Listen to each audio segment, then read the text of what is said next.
ശ്രീമതി രഞ്ജിനി, ഇവിടെ നമ്മൾ സംസാരിക്കുന്നത് ശ്രീനിവാസന്റെ മരണത്തെക്കുറിച്ചാണ്, വേദനയെക്കുറിച്ചാണ്, സങ്കടമാണ് എന്ന് പറയുമ്പോൾ പോലും അദ്ദേഹത്തിന്റെ സിനിമകളെപ്പറ്റി ഓർക്കുമ്പോൾ, ഡയലോഗുകൾ ഓർക്കുമ്പോൾ നമ്മൾ ചിരിച്ചു പോവാണ്. ഇപ്പോൾ എല്ലാവരും അദ്ദേഹത്തെ ഓർക്കുമ്പോൾ ഒരു മന്ദഹാസം, ഒരു ചിരി ഈ സങ്കടത്തിന് നിമിഷത്തിലും വരുന്നുണ്ട്. ചിത്രത്തിൽ ഓർത്താൽ പിന്നെ പറയുകയും വേണ്ട.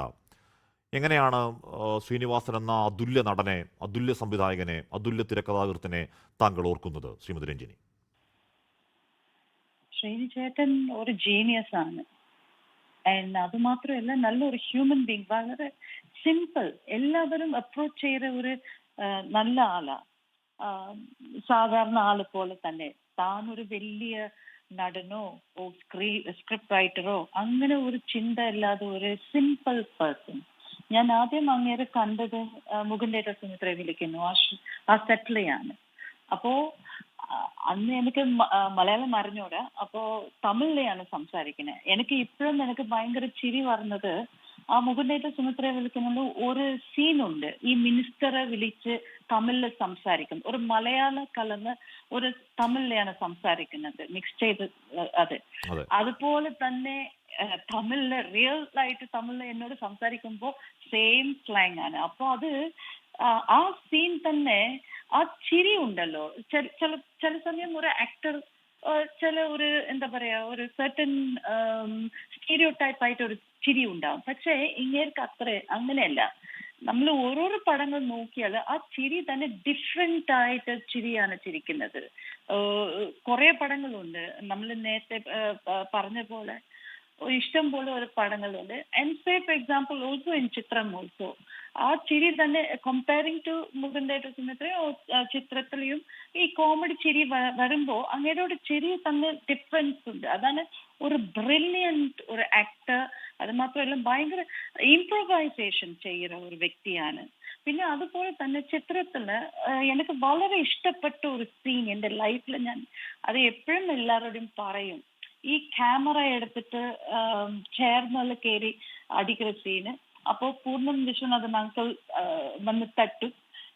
അപ്പോ അങ്ങനെ വെയിറ്റ് അപ്പോ താഴ്ത്ത് വന്നിട്ട് ഒരു സ്ലാപ്പ് ചെയ്യുമ്പോ ആ സെയിം ടൈം അടി കൊടുക്കുന്ന സമയത്തിലെയാണ് ആ ക്യാമറന്റെ ഫ്ലാഷ് ഇതാവുന്നത്. അതെ, അതെ, സോ അതെ. ആ ടൈമിങ് ഇസ് ഓസം കേട്ടോ. അത് ഒരു ആക്ടർ എന്താ പറയാ, നമ്മൾ എത്ര പ്രാക്ടീസ് അത് വരൂല. അത് സ്പോണ്ടേനിയസ്, എല്ലാം ഒറ്റ ടേക്കിൽ ചെയ്ത ഒരു വ്യക്തിയാണ്. സോ ഇന്ന് അങ്ങേര് പോയതിൽ എനിക്ക് വളരെ ദുഃഖമുണ്ട്. പക്ഷേ he has left true legacy. ഓരോരോ പടങ്ങൾ വടക്ക് നോക്കി യന്ത്രം, തലേന മന്ത്രം, ഇങ്ങനെ നോക്കുമ്പോൾ ഒരു മെസ്സേജ് ആണ് നമുക്ക് അങ്ങേര് വിട്ടിട്ട് പോയത്. ഓക്കെ, ഇപ്പോഴും നമുക്ക് ആ ഡയലോഗ്സോ ഈവൻ നാടോടിക്കാറ്റ് ആ ട്രിലോജി തന്നെ നമുക്ക് ഇപ്പോഴും ചിരിക്കാറുണ്ടല്ലേ. സോ അത് ഒരു എന്താ പറയാ ഒരു അങ്ങനെ നമ്മൾ വിട്ട് പോവില്ല, ഒരിക്കലും പോവില്ല. ബിക്കോസ് ഹി ലിവ്സ് നമ്മളൊപ്പം. ആ ഡയലോഗും ചില സമയം നമ്മൾ നോർമൽ ലൈഫിൽ കൂടെ ആ ഡയലോഗാണ് യൂസ് ചെയ്യുന്നത്. സോ അത് ഒരിക്കലും മറക്കാൻ പറ്റില്ല. എനിക്ക് വളരെ സന്തോഷമുണ്ട് അങ്ങേരോട് ചേർന്ന് കുറെ പടങ്ങൾ ചെയ്തായിരുന്നാലും എല്ലാം ഒരു milestone pictures. അപ്പോൾ I'm really really happy that I've worked with him. 67, 68 And വയസ്സെന്ന് പറയുന്നത് വലിയ പ്രായമല്ല. അല്ല, കേരളത്തിൽ ആയുർദൈർഘ്യമൊക്കെ വെച്ച് മനുഷ്യൻ മരിച്ചുപോകേണ്ട ഒരു പ്രായമേ അല്ല. അത് മാത്രമല്ല, ശ്രീനിവാസൻ ആദ്യഘട്ടത്തിൽ വയ്യാതാവുന്നു. അത് കഴിഞ്ഞ് വീണ്ടും വേദികൾ സജീവമാവുന്നു.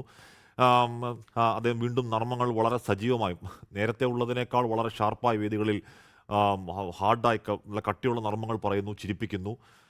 എന്ന് പറഞ്ഞാൽ നമ്മൾ മലയാള സിനിമ ശ്രീനിവാസൻ എന്ന മഹാപ്രതിഭയെ പൂർണ്ണമായി ഉപയോഗിച്ചു എന്ന് പറയാൻ കഴിയുമോ രഞ്ജിനി?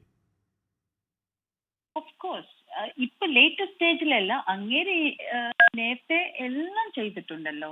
അപ്പോ ഇപ്പോഴും മൂവീസില് ഇപ്പൊ എല്ലാവർക്കും അത്രയ്ക്ക് ചാൻസ് ഇല്ലല്ലോ, അത് ഒന്ന്. പിന്നെ യൂട്ടിലൈസ് ചെയ്യാൻ എന്താ പറയാ, ഇപ്പോഴും മൂവീസിന് അത്ര ഒരു സ്കോപ്പ് ഇല്ല. പക്ഷെ എന്നാലും അങ്ങേര് എഴുതിയ പടങ്ങളും ഡയറക്ട് ചെയ്ത പടങ്ങളും അഭിനയിച്ച ക്യാരക്ടേഴ്സും ഒരിക്കലും ആരാലും മറക്കാൻ പറ്റില്ല. അത്രയ്ക്കൊരു ലെഗസിയാണ് വിട്ടിട്ട് പോയത്. So of course Malayalam cinema മാത്രമല്ല, ഇന്ത്യൻ സിനിമക്ക് ഒരു ഹ്യൂജ് ലോസ് ആണ് അങ്ങേര്. ബിക്കോസ് അത്രയ്ക്കൊരു ബ്രില്യൻ സ്മാർട്ട്നെസ്സിന് ചിലവർക്ക് ഈ എന്താ പറയാ ഒരു സ്നോബിഷ്നെസ് വരുമല്ലോ, ഭയങ്കര ഗമ വരും. അപ്പൊ പക്ഷെ ഇവർക്ക് അങ്ങനെയില്ല, വളരെ സിമ്പിൾ ആണ്, വെരി അപ്രോച്ചബിൾ പേഴ്സൺ ആണ്.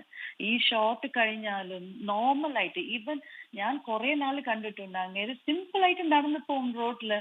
സോ ആ സിംപ്ലിസിറ്റി അല്ലേ, അതല്ലേ ഇമ്പോർട്ടന്റ്, അതാണ് ശ്രീനി ചേട്ടൻ എന്ന് പറയുന്നത്. Okay, thank you Shrimati Ranjini.